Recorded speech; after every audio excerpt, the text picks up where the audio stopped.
We are at the Grinnell, Iowa Supercharger. This is looking at the top of our heads. That should be better.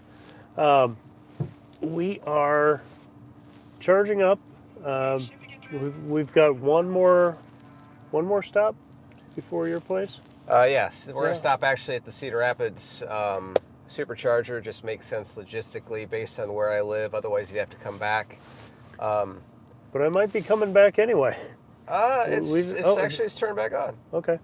We just had a notice that a charger on your route has been turned offline, and it was the Waterloo, Iowa supercharger, and it's back now. So whatever that was, just a glitch, but nice to have that back. Hopefully it stays on, Yeah. because it cuts a lot of time out of my trip back. If you're watching right now, please just help us out. Respond to the chat. Make sure, let us know if you can hear us okay, and if we got any logistical issues. But chime in. We're here to chat and just kind of talk about decompress is a good word. We're sitting here charging. Got 11 minutes on this charge, and we'll probably keep talking once we get out on the road. But for those of you that don't know, Brian and I, we drove all the way down to Austin for the Cybertruck delivery event. I was fortunate enough to secure a ticket using the referral program, and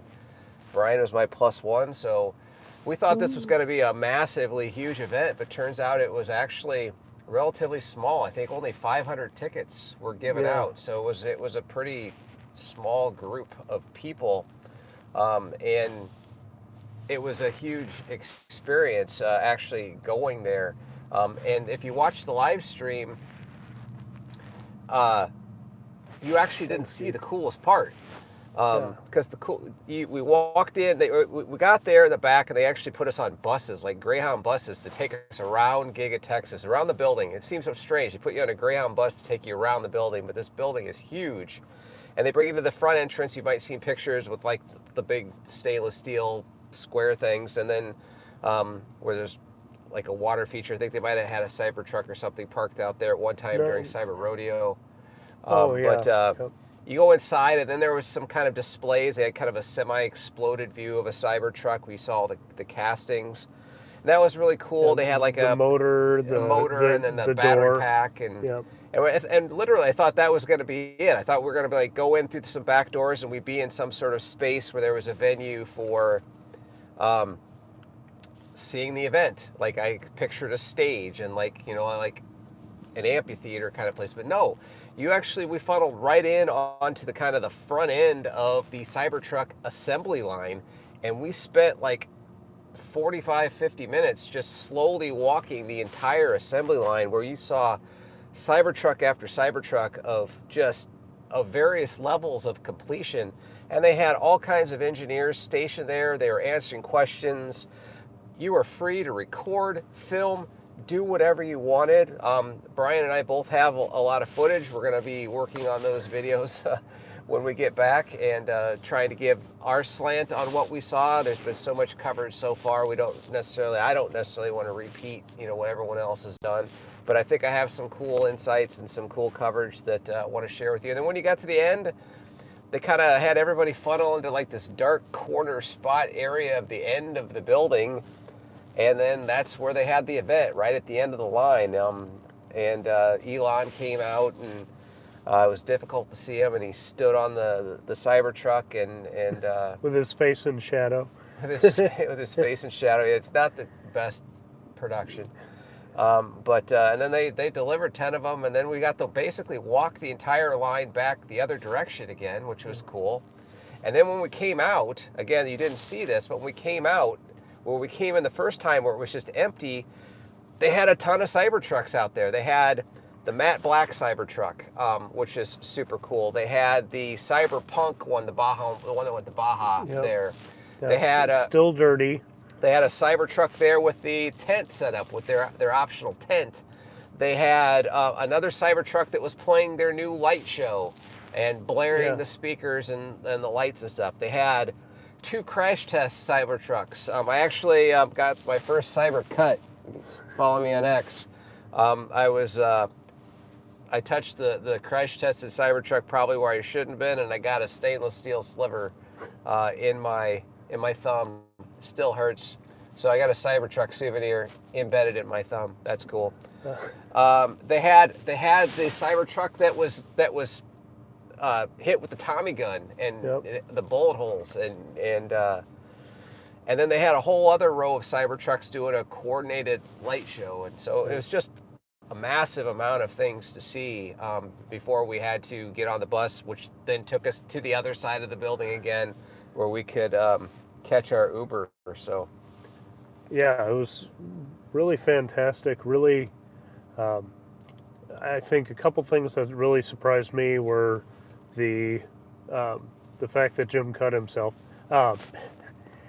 When you're in the factory, they've got all the displays and all that's really cool. They show kind of how the machine that puts the windshield, how it grabs the glass, and it was just kind of in a demo mode, showing the motions, but how it grabs this massive piece of glass and then kind of spins around so the caulking or glue or whatever that goes all around the edge gets applied, and then it flips over back on itself to where the Cybertruck will be, waiting to have that place. And then they had another rack of a bunch of the sail panels, the back, kind of the big sheets that go on either side of the bed, and they were just kind of all lined up in a rack. And you could see how, on the other side of the line there was another one, and these robots just grab one, excuse me, they grab one, or, at the same time on either side, put it to the side, another robot goes into the bed, and then has all the fixtures, and so when those are in place, this thing just kind of goes boop, pops all the bolts or whatever the fasteners are, and then the sails are in. Yeah, all the wheels come in on a pallet, and they've got a robot that will grab the wheel. It'll lift the wheel up. It will find where it needs to go. It uses vision to determine where the lug nuts are. It'll put the wheel on, and it'll put the lug nuts on the car, all automatically with a robot.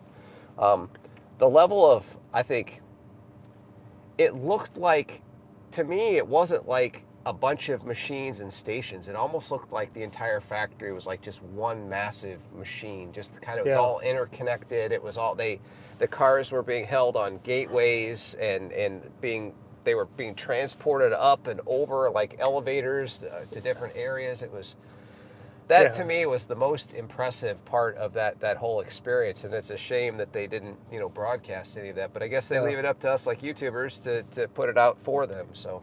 Yeah, there were points where, like, they would go over the walkway we were on, another point where they went under, back to a different part of the line. There was a big sled where one of the techs was saying, like, this is where the raw steel comes in, and it comes in, goes under the floor here, goes onto that tray. A lot of things like that, and then, they only delivered 10 or something like that. I have it on video. I didn't do the count, but it might be 10 to 20. Yeah, 10 to 20. One of them actually showed up at the after party. So the first question is, how did those first 10 people get one? Well, one of those people showed up, and they asked him, and they said, well, I got a call from Franz, and Franz is the lead designer of all things Tesla, bit of a rock star in my book, and I got a call from Franz on Tuesday. I had to pay the $100,000 on Wednesday, and I had to be there on Thursday to pick it up. Yeah, just whatever. I might have something in my back pocket. Maybe I need to go into the drawer in the back and sift through my hundreds. But go to the come and go ATM and get out $100,000 and so it was people that knew things, and I think if you gauge the people based on what type of handbags they were carrying, I think they were well connected people. And so it's only a matter of time, I guess, before they start rolling out, because there were way more trucks on that assembly line than I expected to see. Yeah, that's another thing I was going to say. Is, all the ones that were near the different display areas, but then you'd look kind of up and in the dark, you could see it's just, it almost looks like toys on a shelf of just Cybertruck, Cybertruck, Cybertruck, Cybertruck. And, you know, obviously in various states of assembly, and maybe all of those up there were just shells, but it seemed like they had a lot of parts ready to go. So I felt like, you know, we should start seeing some, continued deliveries, even if it's at a trickle pace at this point. All right, so let's get to the meat and potatoes of this, which is, okay, first off, the first thing I'm going to talk about is that this is the first time we saw one, right? That day was the first time either of us saw one. When we actually, they put us on the Greyhound bus, and we pulled out and went, oh, there's a Cybertruck. Oh my gosh. Yep. So the first thing that everyone says, and I may be disputing some of the things that everybody says, is that pictures don't do it justice. You have to see it in person. Oh my God, in person, it's like a different animal. I disagree with that. I think the pictures actually do kind of do it justice. From a distance, I don't think up close. When you're standing up next to it, you get a better sense of the height, compared to trucks you've stood next to before, the length. But when we saw it in a parking lot across the way, it's like, it just looks like any other picture. Yeah, I would agree. I actually would agree with that because up close you see the body panel edges. Now there's a lot of MKBHD and those have put out some videos since then. Now that it's been released, which really shows some things up close, which I think better highlight what we saw in person. But it's difficult. Oh, sorry. Yeah, just checking to see what's going on. Yeah, I got this open here too. Oh, okay. If you got any questions or comments, please chime in. We'd love to hear from you. Yeah. But so it's a beast, and the stainless steel exterior is a real thing. It's stout. It's stout. I mean, I cut myself on it. I don't think you're going to cut yourself on any corners of the actual Cybertruck itself, and the finish itself is not a grained finish. Well, it is and it isn't. It's a oscillated finish. I wish I knew what grade of stainless steel it was. It's a custom alloy. They almost said it in a video when they interviewed him.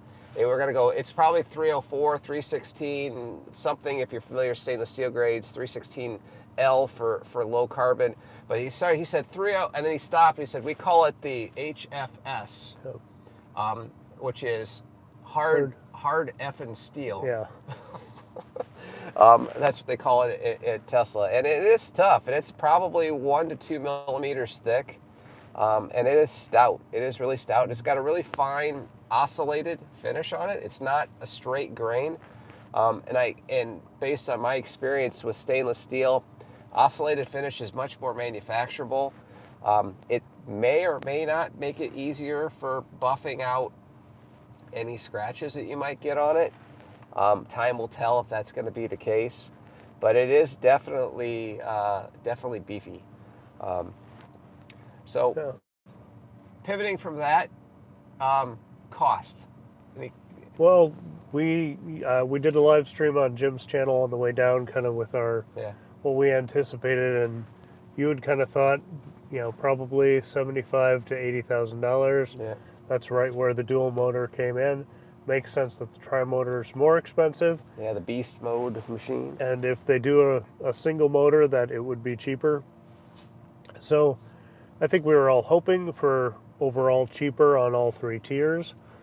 But we'll see. When the Model 3 first came out, it was supposed to be a $35,000 car. Took a year or two before they actually offered that version.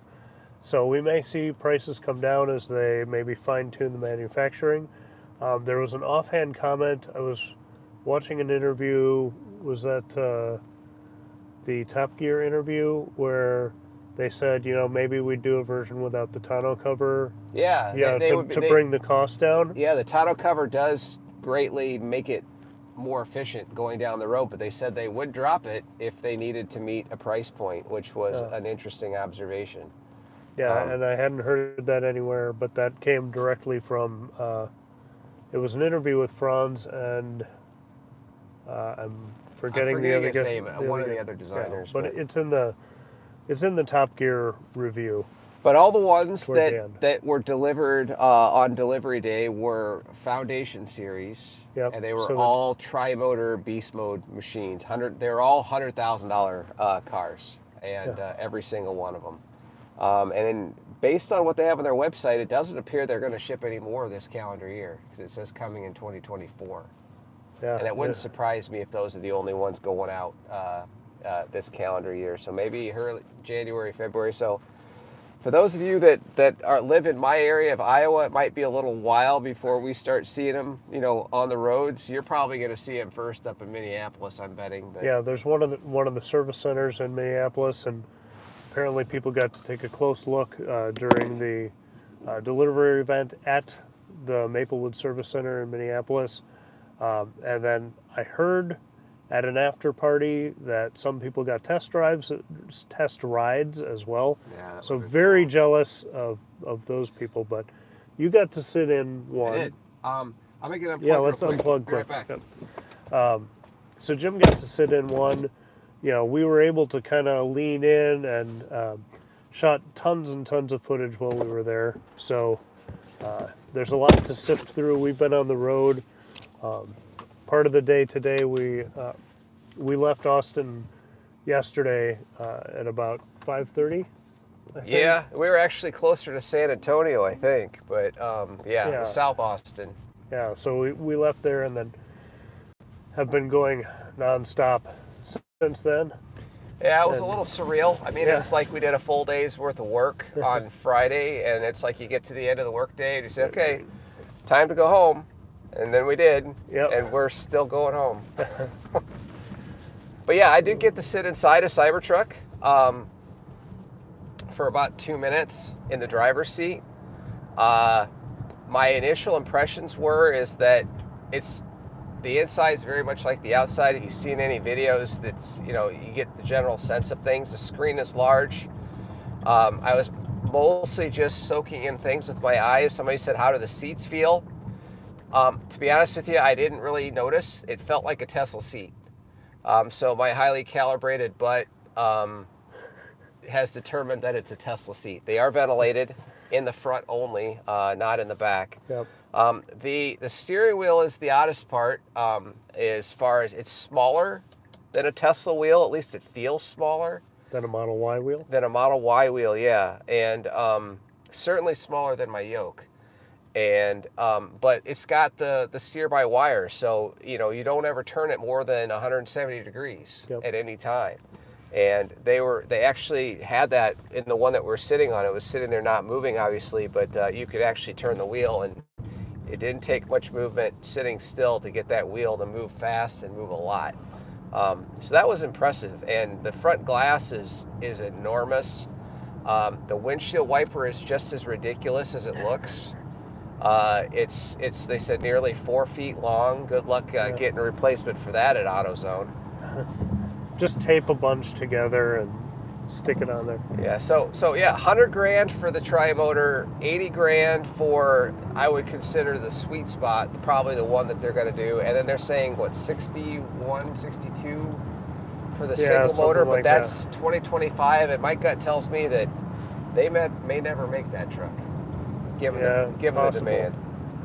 Or they'll do it like they did with the Model 3 and make it for a couple months and go, well, that was fun. Back to the other ones. So price is out of the way, and the weird thing is that they didn't announce it at the event. In fact, Twitter, my pocket was buzzing with Twitter alerts because they had dropped it on the internet before the event was open, before all the cars had been delivered. So your people, it's standing in the crowd like looking at each other's phones, saying, "Look at the range, look at the price." So speaking of range, let's talk about that. Yeah. Not what they everybody was hoping. Not what they hyped in 2019. Now, here's the optimist view on range. The dual motor has a 340-mile range. Basically the same as the Model Y. Basically the same as the Model 3. Model Y is fine. Model 3 is fine, right? Yeah. Now, if anybody thinks you're going to get 340 miles out of that Cybertruck, you are fooling yourselves, because you don't get anywhere near that in real life on the highway Yep. in any Tesla. Uh, that Cybertruck at highway speeds will be lucky without that extender pack to go 200 miles, Yep. and that's not towing anything. So I'm saying you don't need the range because the supercharger network is so robust. That's true, but I'm going to be very interested to see how far you could take this thing, hauling a Streamliner, relatively heavy trailer behind it. Yep. And I'm betting. My concern is that this thing is only going to have a real world, hauling anything heavy, real world, I don't know, 80 to 120 mile max range. Yeah, maybe. So. Yeah, so that's kind of a disappointment. Would have loved to have seen them hit those targets. Maybe we'll see, maybe they'll have another battery day where they say, we've solved the next step and actually we can get, because I think, at the time they were looking at, the progression of where their battery tech was and saying, well, by the time these roll out, we should be able to achieve this. And we know there's been, with the 4680 Model Y, hasn't had great charging. So they might just be behind where they thought they'd be on that front. Yeah, we pretty much know that. I mean, the 4680 form factor is there. They had to build it. It's integral to the design of the Cybertruck and the newer structural pack. Structural battery packs. They needed it. It was part of the design. They couldn't just shove in an old battery pack. Yep. So I think it's generally reported that the chemistry, the battery chemistry inside these bigger batteries is basically the same as the old chemistry, and in the old chemistry and the new form factor is actually slightly less dense energy than the older battery system. So I really think they were banking on solving that problem, which they haven't clearly done yet. And if you look at it, their promise was this new battery technology chemistry was going to give them an extra 25 to 30% energy density in the same space. Well, then we have this extender pack. Extender pack is 50 kilowatts, so they're reporting. It's a 124 kilowatt pack, so that's about a third-ish, 25 to 30% more to get the 450 range. I think it's just, I think to me it's cool, but it's odd. Yeah, I feel like they built that as we have to have some way to get near what we promised. I think they know what we don't know, which is without it, it's going to have trouble towing stuff. Yeah, probably. Any distance. So they're going to say, well, that's what the extended pack is for.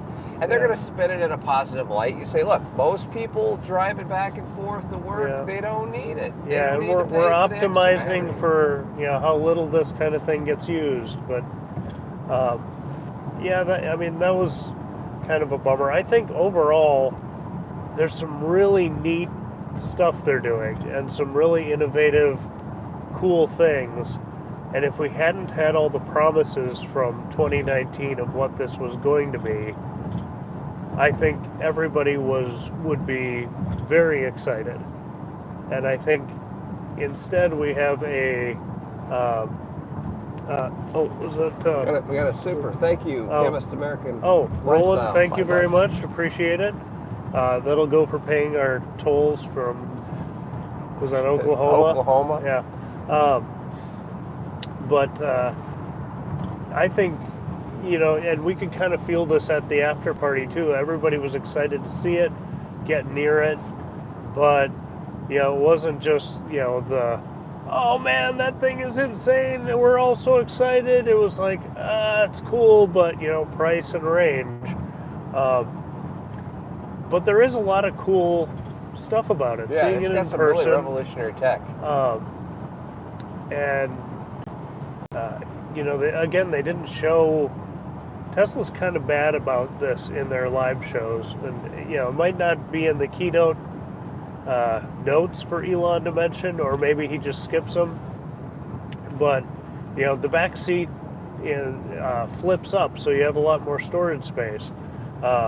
and there's a little aftermarket or like accessory thing you can put in there to store tools and stuff so they aren't rolling around. And the back doors open a full 90 degrees. Yeah, so you can actually put something in there that's long and not have to wiggle your way in through a partially open door. Yeah, or straight through, and you could just clip people as you drive down the road. Yeah. That's very utilitarian. The other thing I think we ought to mention is the frunk. Yeah. The frunk, to me, is underwhelming.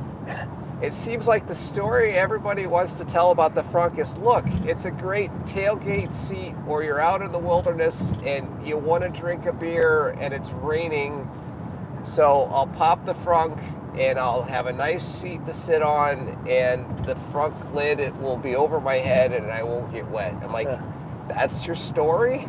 Yeah. It can hold, Marquez Brownlee showed that it can hold basically 2 small overhead carry-on pieces of luggage if you, in his words, Jenga the spacing a little bit. But it's not a frunk, it's more of a shelf. I think it's more of a crumple zone than anything. I think we have to have some crush area, and you can see this in the vehicle that was that had been test crashed. I think we have to have this space before the passenger compartment, and let's give them a little bit of space. But I definitely, after seeing it in person, I see why there's no power up there. It's you set a drill down or a saw or something on there, and you've taken up most of the space. Okay. It's not a big work area. Let's talk about user power. Yeah. Because we haven't touched on that yet. So there's nothing in the front. Nothing in the front. There is something. There's 2 somethings on the inside. Yeah.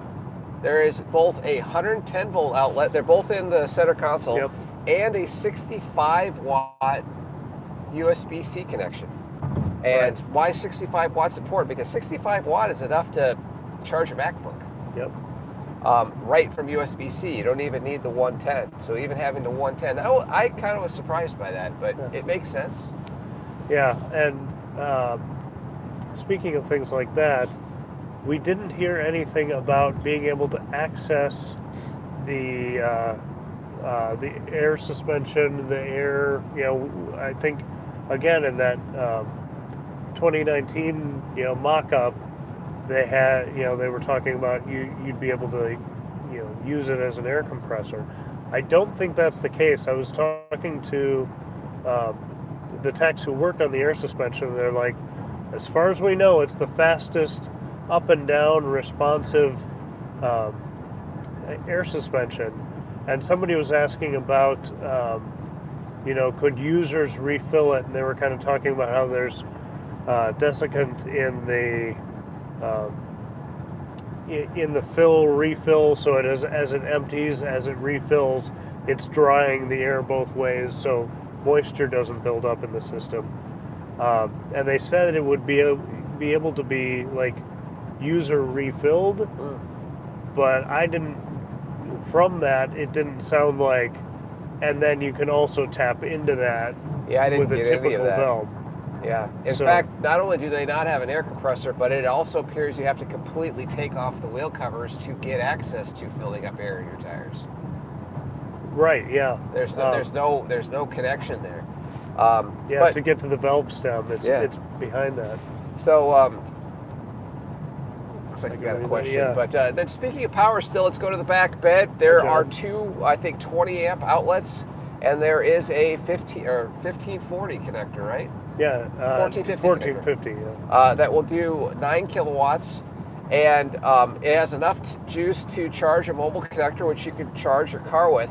But I think the other big thing that really wasn't talked about at all, which is another huge new technology of the Cybertruck, is bidirectional charging. Yep. Not only can you feed power, a full 9 kilowatts out of that back plug, but they're saying that with a new updated, yet to come wall connector. They're not even saying No, necessarily. I think it's the Gen 3 that's out now. Is it out now? Yeah. That if you have that, you could actually backfeed from your Tesla plug 11 kilowatts back to your house. Yeah, you have to. I don't think you have to have a power wall, but you have to have the inverter and everything, so it's easier if you have a power wall. Yeah, I'm sure there's cost with that, but I mean, I live in Iowa. We've had a lot of storms. We lose our power. I've got a gas generator. I hate using it. It's 9 kilowatts. I walk out to my garage. I'm like, wouldn't it be nice if I had some power walls? And I look at my garage, and I got 8 effective power walls sitting in my garage with 2 Model Ys. And like, Right. wouldn't it be nice to just tap into that? Yep. Well, it looks like they're going to do that with the Cybertruck, which only means that future non-Cybertrucks are going to eventually get this technology as well. Yeah, I doubt we'll see it on the Refresh 3. I think that's probably too early. Probably. But maybe on the, is it Juniper, the Model Y refresh? I think come to that. Steer-by-wire is here to stay, unless it's like ungodly, prohibitively expensive. John's asking if anybody tried to put a magnet on the Cybertruck to see if it sticks. If it doesn't stick, that's the best stainless you can buy. Marquez had a GoPro on the side of it. I don't know if that was suction cupped or magnet. I would guess suction cupped, but I'm not sure. Did you notice anything, or did you? I don't think it was magnetic, and I didn't explicitly test it, but my phone case is a magnet, and it sticks to things. And I actually stuck it to some ferrous metal like cages and stuff on the factory floor, and I don't remember it sticking to anything on the truck that I touched it to. So, Okay. Yeah, it's probably, 30. If you're familiar with stainless, 304 stainless is technically not magnetic, but depending on what kind of grade you get, it can. You can feel a little bit of pull on 304, 316. 316 low carbon is definitely not magnetic. It is probably somewhere along that grade, if I had to guess, just from a corrosive point of view. Excuse me. We're both dealing with allergies. Oh my so gosh. You get to enjoy them too. We're also on, I don't know, our bazillion on this ride back. We're so far on this trip 2,386 miles and climbing, and Brian's got another 250 after he drops me off, so I can't wait. So if we're a little loopy and we aren't coherent half the time, it's because we drove through the night, and that was fun. Yeah, John says 304 stainless has a lot of nickel on it, so yeah, that might be. Yeah, we'll have to see if somebody lets us know what that is. We did get name badges. I should have brought that up from the trunk. Yeah. Our badge was actually, I would assume it's the same stainless as the truck, but I don't know for sure. But yeah, it's a lanyard and badge there. It's just a hunk of stainless steel. Yeah.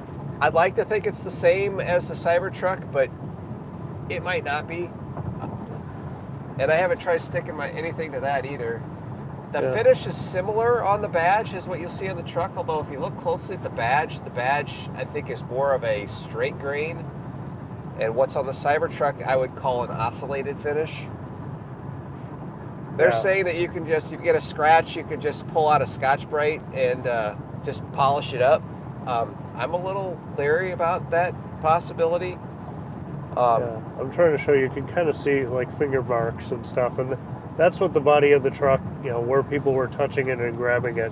Let's talk about did look like it. Yeah. Some people have asked, does the Cybertruck show fingerprints? 100% absolutely yes. Yep. If you buy a Cybertruck, save a little extra for a whole bunch of stainless steel cleaner. Yep. Because you're going to need it, especially in the areas that you grab onto it. I have a video that I'm going to be putting out where I touched it as we were walking down the assembly line because they had a hood there, and it didn't really leave a mark. but we hadn't stood in the corral of people yet. And when we got done, it was hot. There was some sweat happening there, and my hands were a little moist on the way back, and I touched the same hood again, and it left a mark. Yeah. And it comes across as a really dull smudge, different color. Yeah. And it doesn't just wipe off. It almost kind of yellows it a little bit. A little bit. So yeah, if you're really finicky about stuff like that. Now, I really don't think PPF is something that you really need for this truck, a clear PPF, but I could see an aftermarket for strips of PPF that cover the areas that you touch a lot, like the door edges. Yep. Something to just keep your finger oils away from that stainless steel surface. Either that, or you just drive it around all day with a 1/4-inch layer of dirt on it all the time, and then you're fine. John, thank you very much for the super chat. Appreciate that. Thank you so much. Thank you. Really appreciate it. Yeah, something I noticed that I haven't seen anybody talk about. It's not a big thing, but the undertrunk space, or under bed space, is about the size of like a Model Y frunk, I would say. Yeah, it's the sub truck. I really didn't get a good look into it. But they have dividers in it because there's no release latch. So for like child safety, they have to ship it with these dividers. I think the Mustang Mach-E comes with those as well. Right. And they're pretty easy to remove. Obviously, they say, don't remove these because they have to be there, but apparently it seemed like, I could pull those out in about 10 seconds. And apparently there's a drain plug at the bottom, so if you want to fill it up with ice, they said it could be a makeshift cooler. Yeah, and one of the attachment points for like a tie-down hook is actually a bottle opener on the underside of it. I thought that was pretty funny. Nice. John says, do you think in a car accident that the Cybertruck would get dented? And where are we? We are between Des Moines. We're between Grinnell. We are about 30 minutes west of Iowa City. Okay. And then once we get to Iowa City, we'll head straight north up to the Cedar Rapids area. As far as dents, this thing's gonna dent. I mean, there's been videos of people kicking the thing. It's gonna take a beating. I don't think you're gonna have to be super concerned about like parking lot door dings on this thing. No. It may scratch it, but you're not gonna get a dent on this thing. No. But if you hit another car, it's gonna dent. And I have some, what I think is very good footage of the crash test models, and it was really fascinating to see in person, as long as you don't touch it. Really interesting to see how the panels flexed and took, broke. Flexed and broke and hit each other. There was a part between where the rear door kind of went, the straight edges of the steel went against each other, the front and back door, and kind of how they hit each other and kind of twisted. Hopefully I have that footage. I was shooting live stream footage back to the after party, and they were not able to record that footage, and I don't know if I have it on the app. So I did get some auxiliary clips. Jim got a lot of clips as well, but there were some specific things that I was really trying to show, so hopefully I can bring you that footage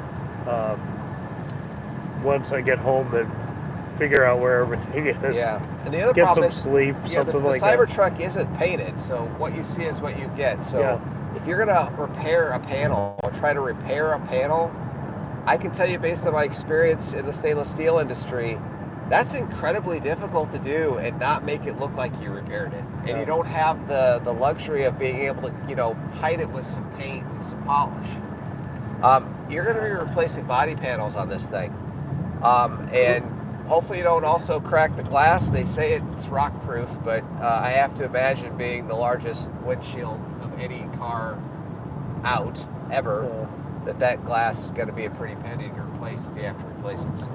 Yeah, do you think if it did get a puncture, or like say it got into an accident and like part of it tore, an edge tore or something. I don't know how possible that is, but um, how difficult is welding the stainless? Because I've welded aluminum, I've welded regular like tube steel. Welding stainless is actually easier than welding aluminum. Oh, okay. It's still higher temperature. If you didn't mind Frankenstein marks on it, or you could even do that as a design effect.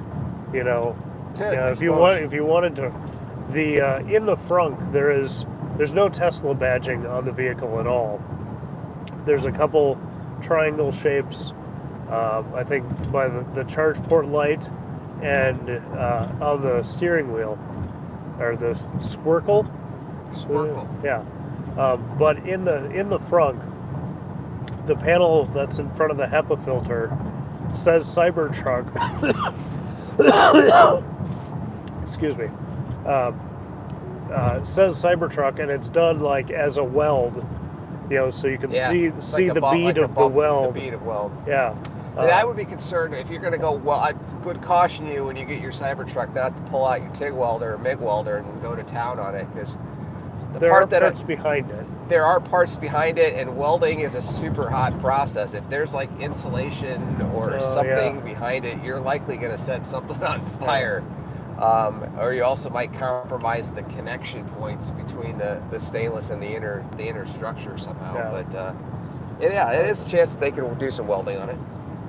Now, speaking of the inside, something I haven't seen anybody who's got a look at the vehicle talk about, or seen the production. I haven't seen anybody talk about. We talked about it a little last night that they did the presentation of them shooting the doors and showed the different guns they were using and stuff. And then after that was over, they rolled up the windows to show, it took this beating, and unlike it didn't penetrate to the point that it broke the glass. Yeah, the Franz hitting it with the sledgehammer may have weakened it for the steel ball, in the 2019 demo, but they were able to shoot it a lot, and still the glass inside was secure. Now there is a longer version of that video Tesla put on X. I don't know if it's on their YouTube channel, but we were watching that this morning, and they did have some, I can't remember what it was, like one of the shotgun beads went through and did crack the glass, but it didn't go through. So the stainless was enough to stop it from going, into the cabin. It just cracked the glass a little. Now, one thing nobody seems to be talking about is that the glass is not bulletproof. So when they say the Cybertruck's bulletproof, they just mean the stainless parts. Do not shoot the glass. Do not think you're going to be safe. If someone's shooting at you and like, oh, I've got this glass next to me, you will not be safe. You shouldn't be where people are shooting at you anyway. It's not healthy. Yeah. Got any other questions? So, Roland, again, thanks for your super chat. In my opinion, 2019 set the goalpost, and I'm old, so I have to take these off. In my opinion, 2019 set the goalpost, but when competition came out with their trucks, and the specs are not at par with the initial specs, so when Tesla built their truck, all they need is to beat the competition. Yeah, but it would have been, Elon's very big. I don't know if he said this lately, but he said several times in the past is the vehicle we show at the demo or the reveal, the real production version is going to be way better. And maybe this is, in a lot of ways we can't see or measure yet, but on paper, on the big stats and price, it's unfortunate that they did come under. Some people will say that, look at how great the F-150 Lightning frunk is, and it is. It's very cool, very usable space. It's got power up there and all sorts of things. But Tesla did, that's one thing in 2019 they didn't even talk about the frunk in the presentation. There was a slide about it that was going to take place right after the steel ball demo, and Elon was so flustered he skipped right over that. So like you can get a screenshot from that feed and zoom in and see one photo of like this little frunk, but it's always been a little frunk. So we were never promised, an F-150 frunk. We just have that to compare it to now. So yeah, I mean, there's no doubt that the exterior styling of this thing is very provocative, very controversial. yeah, Time will tell whether or not this is like a push the ball forward futuristic design, or is this going to be the next PT Cruiser 3 to 5 years from now? I mean, if 5 years from now your grandma is driving a Cybertruck that has fake wood paneling on the side of it, then you know which direction this has gone. But there's a lot of cool tech that's been developed for this car. I mean, steer-by-wire, the 48-volt architecture, the 800-volt high-voltage architecture, the bidirectional charging, the adaptive ride heights. There's a lot of cool technology that they've developed for this thing that I think time will tell how much of that is problematic. I mean, is this like, is some of these features like a gull-wing door, which is super cool, but just causes them nothing but trouble for the first couple of years?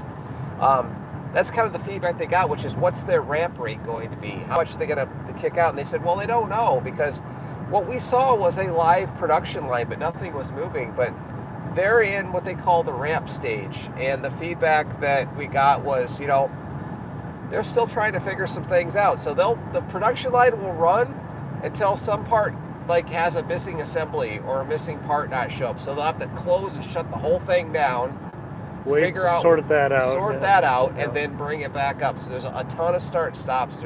They're problem solving.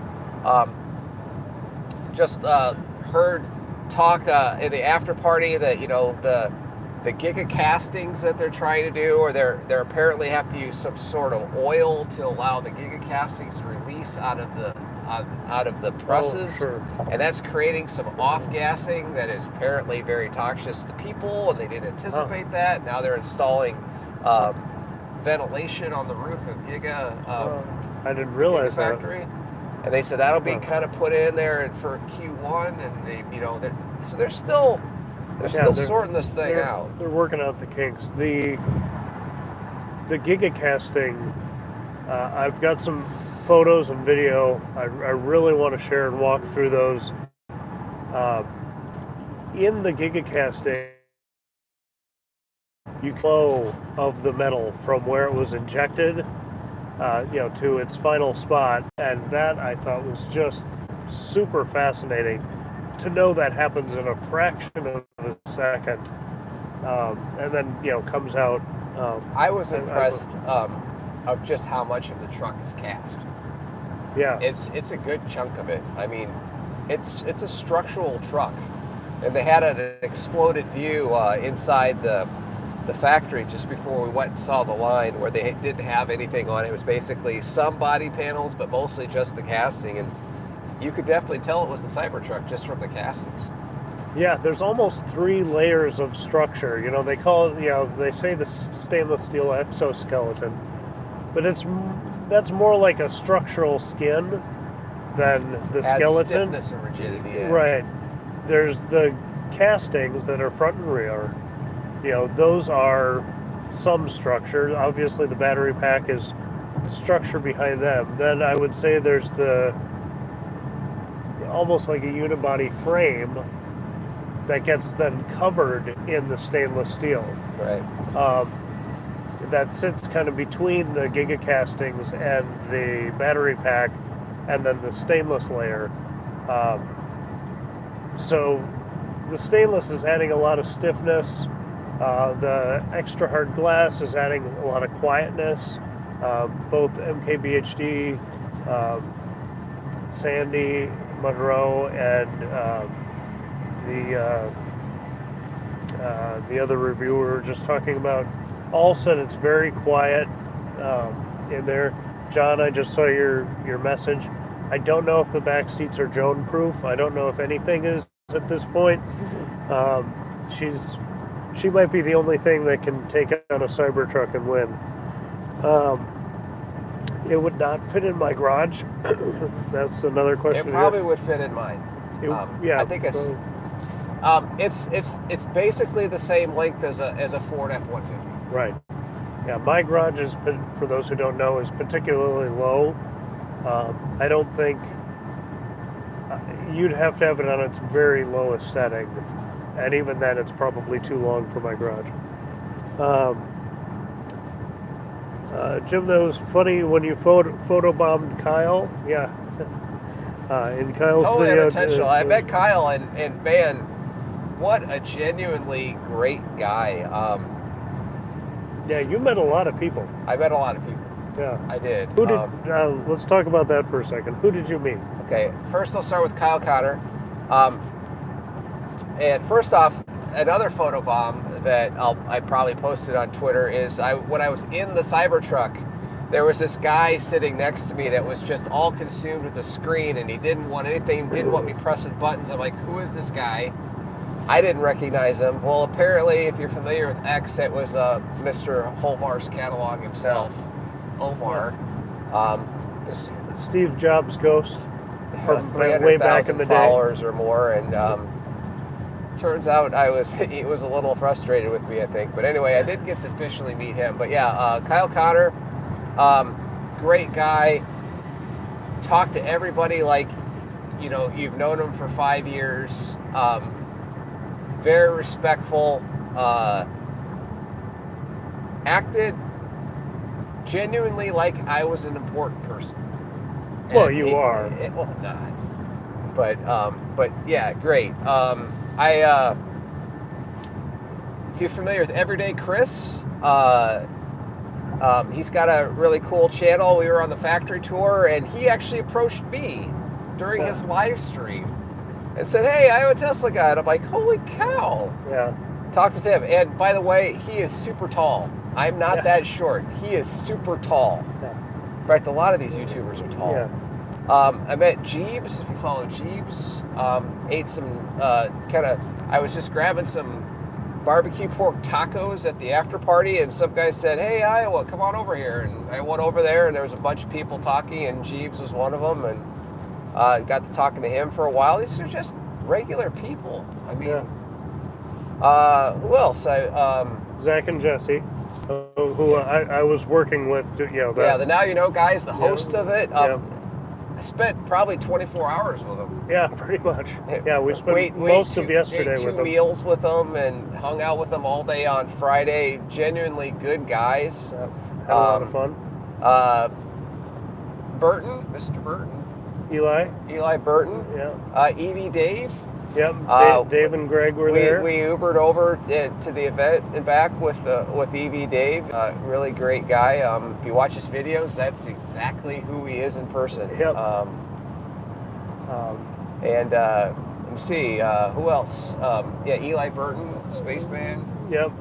Met him in the Starman, morning. Yep. Justin, Bearded Tesla guy. Met him later in the evening. I actually saw him at the factory, but he popped in. And we had some chats with him.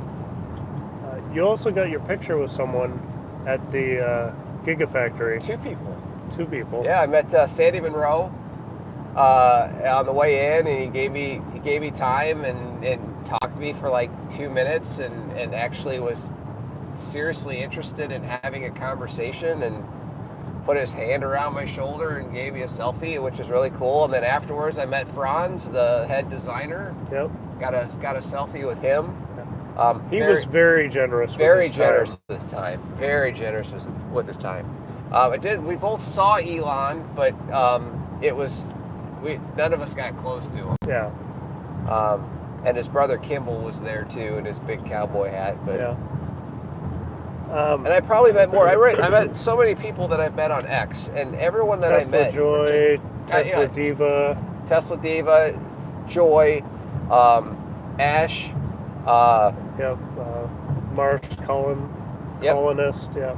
Yeah, there's just so many people here at this event, and honestly, that was probably the main reason why I wanted to come, just because I wanted to I wanted to be part of the community. I wanted to meet these people, and my general takeaway is at least from the people that I met, they're all just genuine people, and you see these people at a deeper level as not just their personality on camera, which was really nice. And I've got a YouTube channel, you've got a YouTube channel, and I try to portray myself as just a regular guy, which I am, and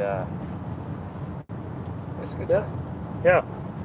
It's hard to keep track of all the people I met, actually. Yeah, it's. And I'm sure I missed a bunch of them. Yeah, it was kind of cool. Like everywhere you turn, it's like, oh, I know that person, and you might not know their names, but it's like, I've seen their thumbnails. I know kind of who they are or where they are in the space. So that was pretty cool. Yeah. Roland's asked. Spit it out. Sorry. Yeah. Been eating too many peanut butter M&Ms. Wanted to get sugared up for the live stream. Roland asks, what is the best looking angles for both of you of the truck? I'm assuming of the truck, not of us. Because you're seeing the money makers right now. The front of the thing, the front is, in my opinion, is with the light bar and just the rounded whole front. To me, the front really pops. When Franz pulled up into the after party, they got a shot of that as it was coming in the dark, and oh man, that looked so cool. I actually think the back looks the worst, personally. It's not as. Hopefully we're swiping that message too. Hopefully we're back on. We may have lost you for a minute. Sorry about that. So, old man time here. Let's see.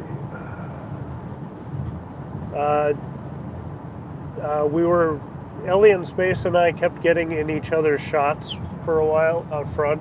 She was recording stuff, and like I would accidentally walk in front of her, then she walked in front of me. So we exchanged some pleasantries about that, but I didn't really meet her. I was shooting for the live stream, so I had to kind of keep moving and he was on keep my shot going. Did I get a picture with Sandy Monroe? No, I did not. Got some footage of him, but you got within 5 feet of him or less. Yeah, I was right near a lot of people, but didn't really get selfies with anybody. And I mean, I did some interviews with some people, which will be coming, but that wasn't really my purpose for being there. I would have liked to have been more social, but yeah. Then toward the end of the night, they had a little it was unfortunate. I don't think it was planned, but they had this fence that was supposed to fence off the Cybertruck, and it was supposed to be like a VIP area for the panelists to go back to a green room, but it ended up turning into a VIP party.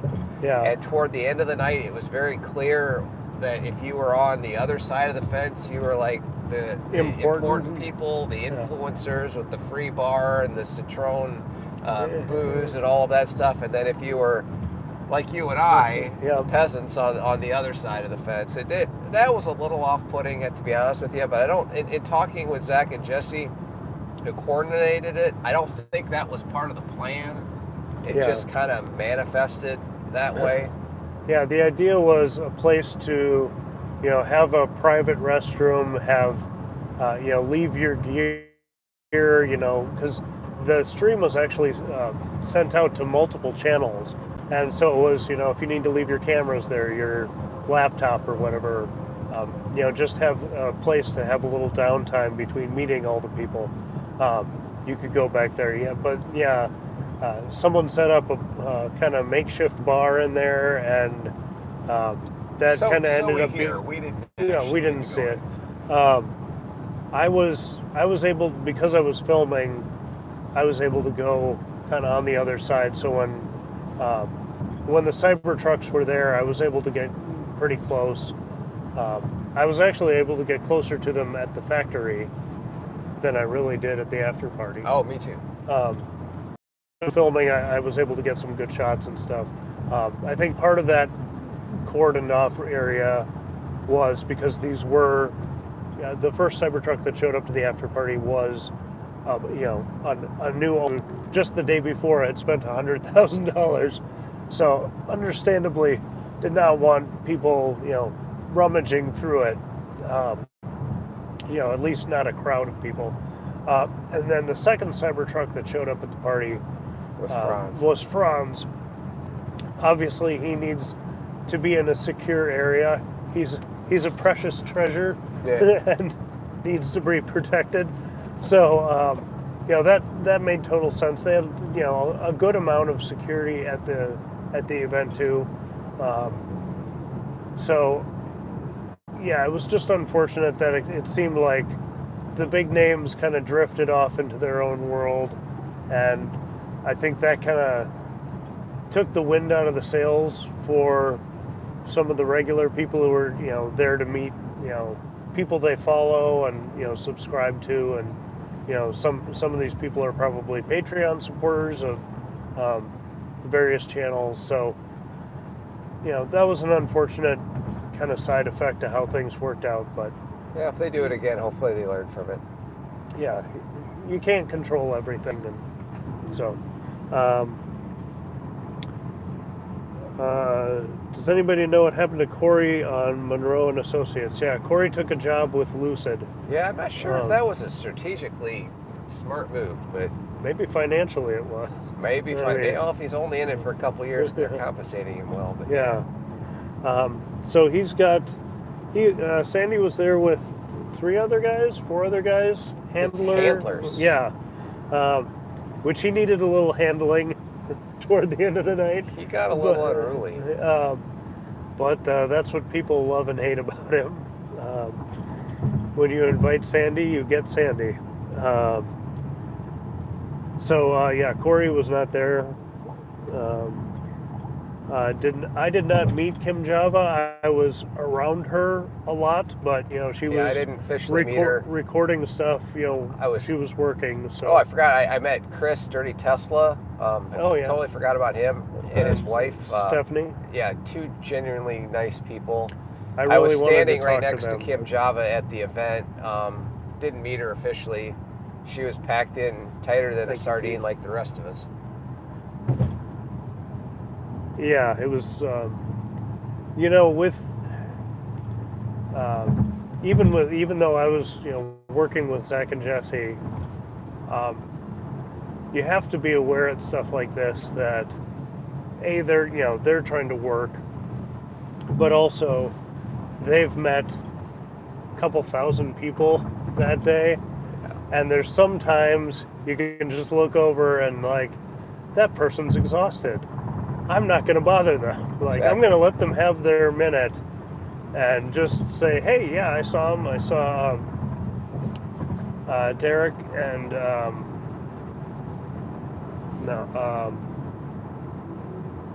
blanking on their names. The guys from Colorado.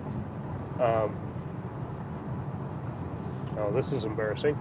But they were talking to Zach and Jesse, and I'm like, yeah, the 4 of them can talk. I don't need to interject myself into here. Keith, thanks for letting us know we're live. We're in the middle of Iowa, and sometimes our connection might not be great, but appreciating you letting us know that.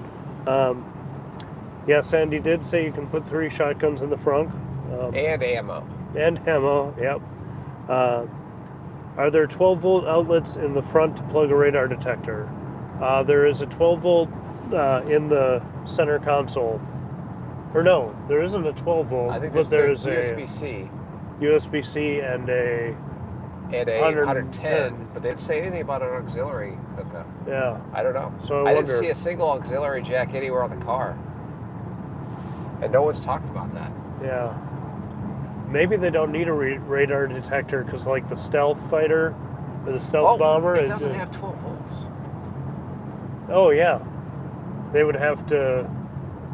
It's a 48 volt. convert It's a that 48 volt car. to They'd have make- to convert it somehow if they did it at all. I bet. Which I bet they're going to say yeah, I you need to bet they power do. off a USB-C. Yeah, either USB-C or the 110. So yeah, that might be an adjustment radar detector makers need to make. We'll have to see what the radar signature is of it. Yeah. Might just It's- disappear. Yeah, it's completely stealth. Yeah. That's why you get the matte black. Let's see. So, really, I think you said last night when we were talking, it was very cool to see the Cybertrucks, but it was almost cooler to be in the factory, 100%. seeing how they were made, seeing the production lines, talking to some of the engineers, and now that I've seen several of them, I kind of feel the same way. Like, I can't wait to test drive one, to really poke around and see someone take it off road and do all the things. I'm very excited for that. But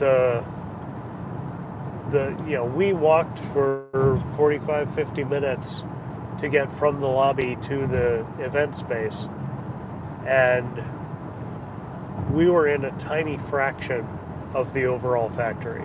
Factory's Like, once we enormous. got back outside and saw that's the door we went in and the space we toured around, it was And just a teeny piece. And the door was right next to where the Model Ys were coming off the line. Yep. Yeah. And it was weird. Like, every 30 seconds, a car would roll out, and you're like, 10 minutes ago, that wasn't a car. Yeah. That was kind of cool to see.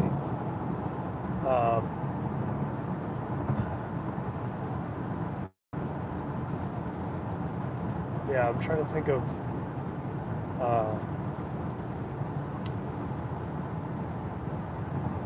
On Friday, we did a kind of off-road adventure thing. I don't know how much we want to talk about it. I think we'll each put a little bit in our videos. They were a sponsor of But- the event. Yeah, I guess. Light Horse, that was the name of Yeah, it? Light Horse. LYTE Horse. It's a company based out of Saskatchewan, Canada. Just Yeah. think a combination stand-up quad, Yeah. off-road quad stand-up with the top half that kind of feels more like a Segway, and it's electric powered, Yeah. and frankly it's 4 electric motors on all the wheels, and it frankly has more power than it should have. Yeah, it's definitely not a product for me, but I was a little nervous driving around. We were taking it off-road in a That's what we were doing unfamiliar place. That's what we were doing on Friday south of Austin. Yeah, and so it was cool. It was fun. I don't really have much more to say about that. We were hoping a Cybertruck would show up at the property and do some off-roading. And, Yeah, that did happen. get to film that and maybe get a little closer look and Get a ride. with with fewer people around. But that didn't work out. But All right, anything else anybody wants to know? Otherwise, we are over an hour, so it's probably something we want to sign off here pretty quick. But Yep. I think that's the last gist. of the questions. All right, I think we covered the high points for the Cybertruck. The and road the event trip, and the after party. Mustang Mach-E. If any of you ever have a chance to do this type of thing and you're a little unsure about it, and even if you don't have a ticket, if there's going to be a gathering of the Tesla community, go. Yep. I'm definitely want to do this again. If you get a chance to do a factory tour down there, or I assume Fremont's pretty cool too, but if you get a chance to do that, take that opportunity. Now, I'll be the first to admit, living in Iowa and Minnesota, it's a long way to go. It's about for you, it's about 1,300 miles one way. For me, it's about 1,100-ish. We're sitting right now at 2,434 total round trip miles, and you're sitting at 2,400. I'm sitting about 2,200. But it's a long way to go, but it's absolutely doable. We did it in Brian's Model Y here, and with the exception of a couple of quirky things, with the car itself, the nav and that kind of stuff, the supercharger network has been flawless. And the quite car frank, has been and fantastic. FSD has allowed us to safely travel overnight. And while one person was driving, the other person was trying to get some sleep. And I was skeptical on the way back whether or not we would be able to pull this off, but it worked out okay. Yeah, when we left south of Austin at 5:30 yesterday evening, I was thinking, man, I don't know if I'm gonna make it all night. We'll have to see. And it really hasn't been too bad. When I've got a longer charge in Waterloo, Iowa, so I'm gonna kick the seat back and try to make the most of that. Get a little nap before I head up the rest of the way to Minnesota. We got a weird alert right before the stream started that Waterloo was offline, and it only lasted 5 minutes, and then it seemed to be back. So I don't know, but that was exciting. All right, that's pretty much it. Thanks a lot for joining us. Appreciate you tuning in. Thanks for the super chats. Appreciate that. Thank you so much. If you aren't subscribed to Jim's channel, Iowa Tesla Guy, do that. Follow him on X. And if you aren't subscribed to his, hit what that are you doing here? Too. You're on my channel. What are you doing? Yeah, well, you should be subscribed. Absolutely. All right, and we'll both have road trip videos and road trip videos, tour videos, after party videos, thoughts, all sorts of cyber stuff coming once we get home, get footage downloaded, and get some sleep under our belts. Yeah. So that's much needed. So thanks for joining. Have a great day, and we'll catch you in the next one. Thank you, everyone. Thank you. I don't know how to shut this off. The X at the top. Oh yeah, you know how things work.